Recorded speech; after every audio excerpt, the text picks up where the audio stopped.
It began like any other political argument, until Karoline Leavitt gently put a piece of paper on the desk and flipped the whole discussion upside down. What happened was not only difficult, but also memorable. The camera was already rolling. You could feel it, not via an unseen hum, but in the host's tightening grin as she presented the following part. Karoline Leavitt adjusted her jacket with one hand while placing her notes firmly on the table behind the desk, illuminated by the studio lights. Her gaze remained fixed on her opponent, Representative Jasmine Crockett.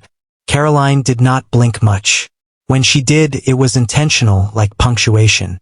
She was not here to play polite politics.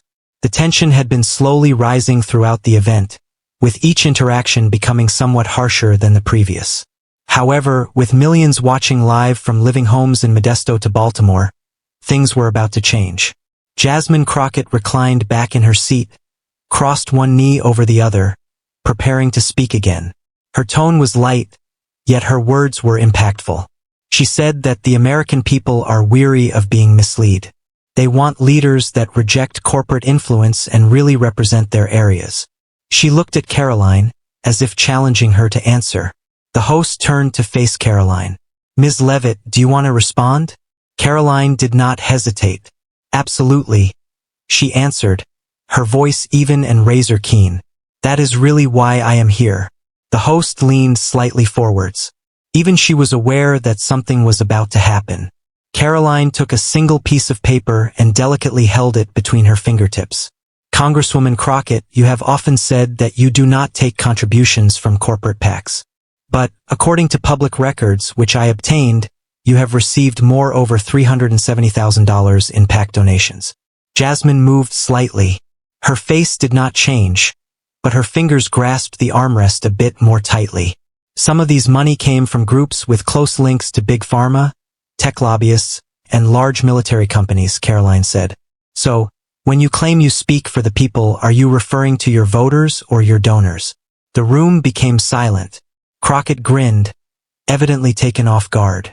She promptly remarked, that is a misleading framing. You're aware that PAC money differs from corporate contributions. But the folks viewing this right now, Karoline said, leaning in slightly, don't care about details. They worry if you say one thing and did another. You said that you refused PAC funds. You did not. The host attempted to swap gears. Let's speak about policies. Karoline cut in, her voice cool. No, let us speak about trust. If a public official promises they won't accept that type of money but then does, how can voters trust anything else they say?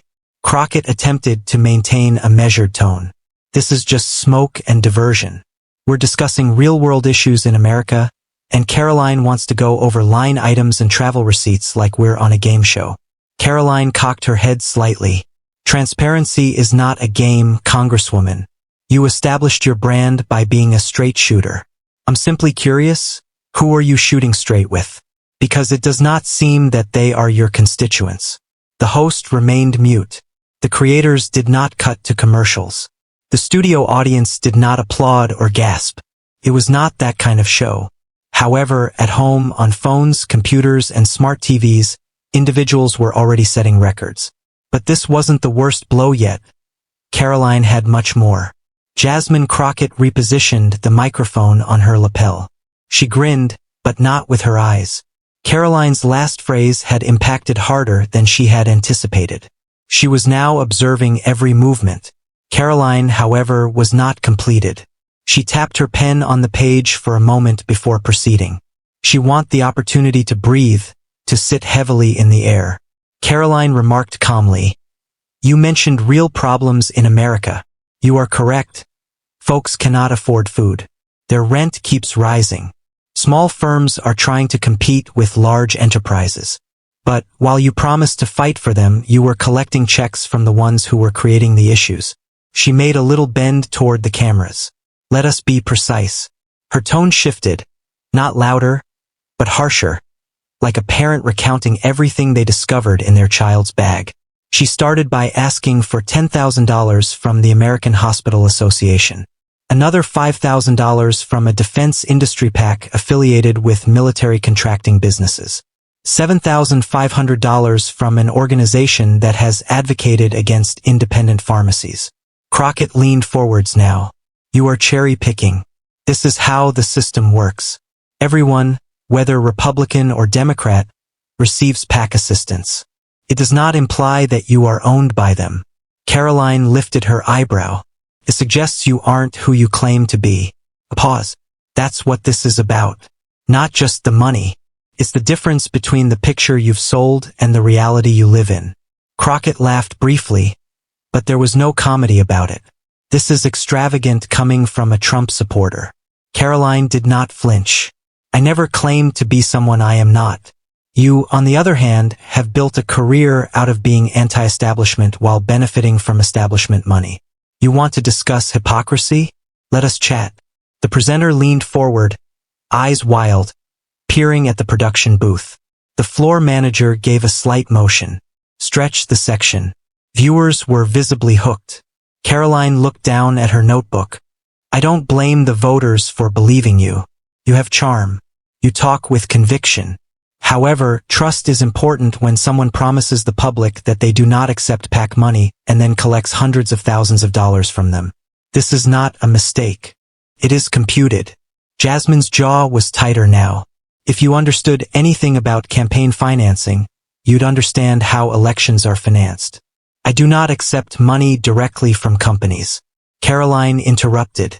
Nobody said you did, but that is not what you informed the public. You said that you would not accept PAC money. It was not ambiguous.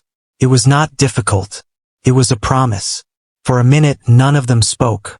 The tension did not need sound.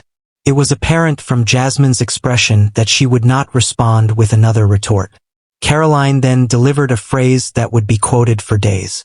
You can't call yourself a reformer if you're following the same rules you claim you want to alter. That was it. The moment that ignited timelines, group chats, and cable panels. A staff member at Karoline's Manchester office was already taking calls. Her social media activity has skyrocketed. The footage would be cut and trending within 1 hour. Jasmine Crockett leaned back gently. Her grin had disappeared. She was calculating now. What to say? How do I redirect? But the atmosphere had transformed. But Karoline hadn't even mentioned the Qatar trip yet. And that one has teeth. Karoline could see the room was looking at Jasmine differently now. The confident posture persisted, but the foundation had shattered. Karoline leaned back slightly, giving a half-smile. Not arrogant, but prepared. There's one more thing I've been wanting to ask you, she remarked nonchalantly, turning over a page in her notebook. Do you recall your visit to Qatar? Jasmine's face did not change soon away. She blinked once, maybe twice. Yes, I do, she said. It was part of the congressional delegation. Karoline nodded slowly. Right, it was paid for by the U.S. Qatar Business Council, correct? Around $17,500 for the trip? Yeah, Jasmine said, her tone becoming tighter. It was an informative trip. Legislators do this all the time. Sure, Karoline said. However, the timing was fascinating, as were the optics. The host looked at her papers but remained silent. The producers didn't break in.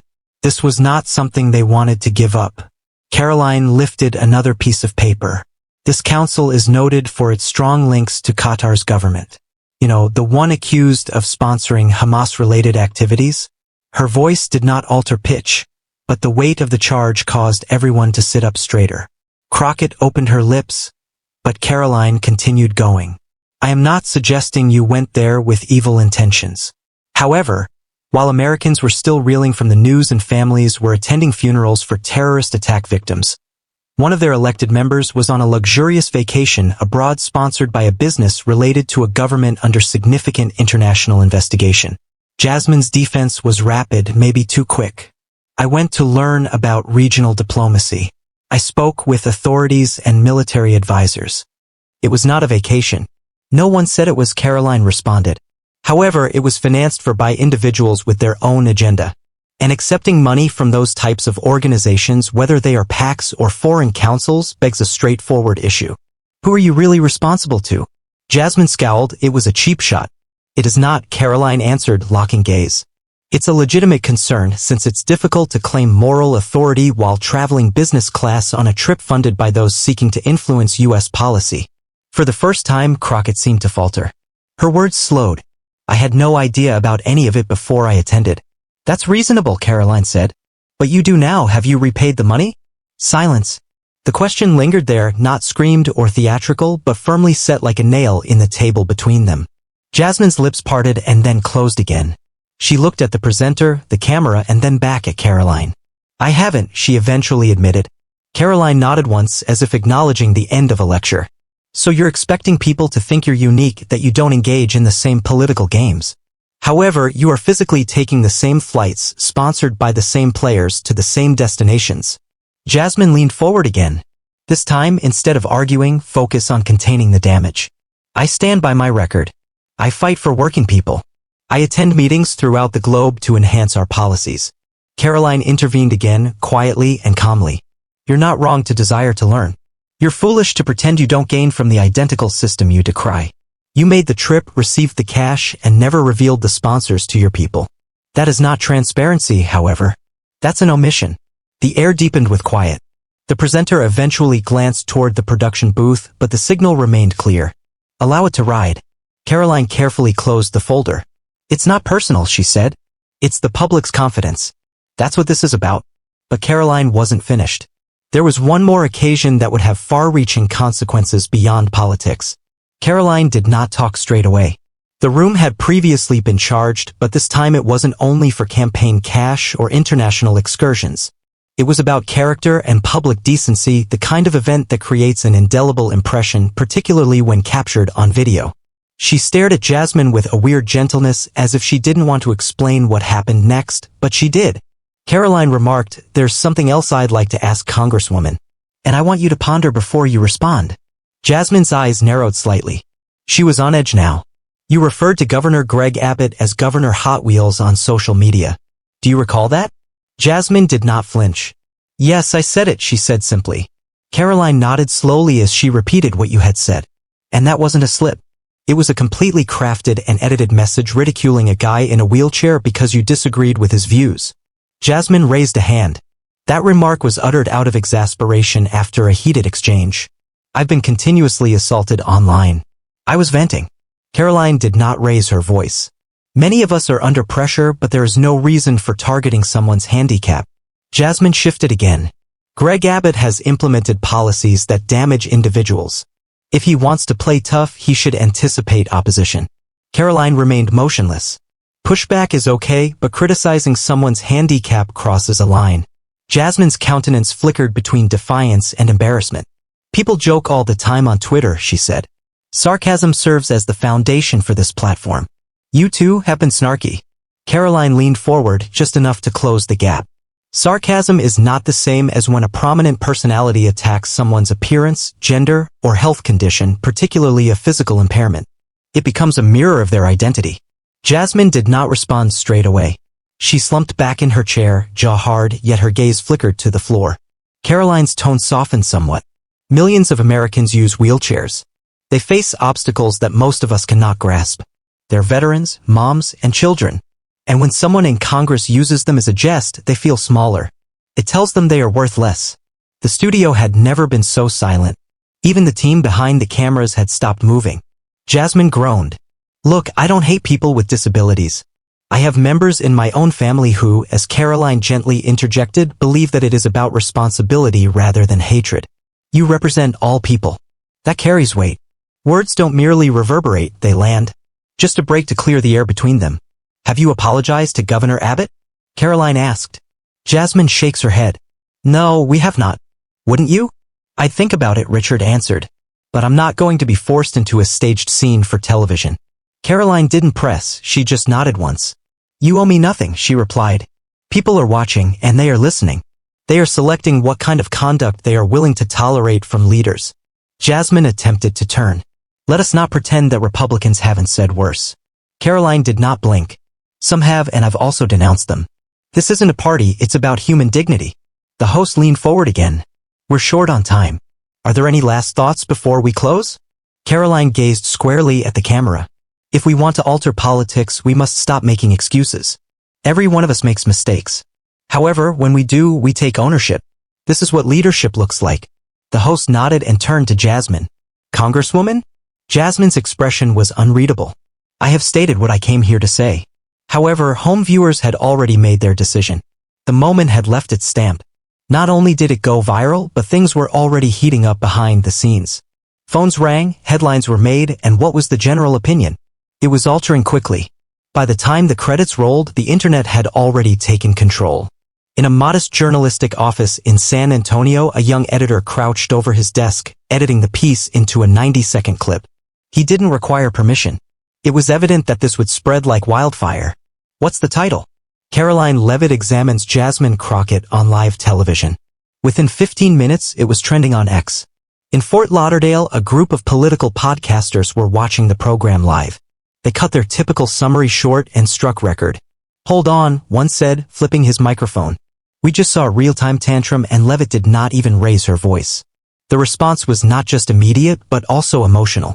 Others cheered, others were startled, and others, even those who didn't always agree with Karoline's ideas, were hesitantly impressed. The comments piled up quickly. She arrived with facts and receipts. This was not bullying, it was responsibility.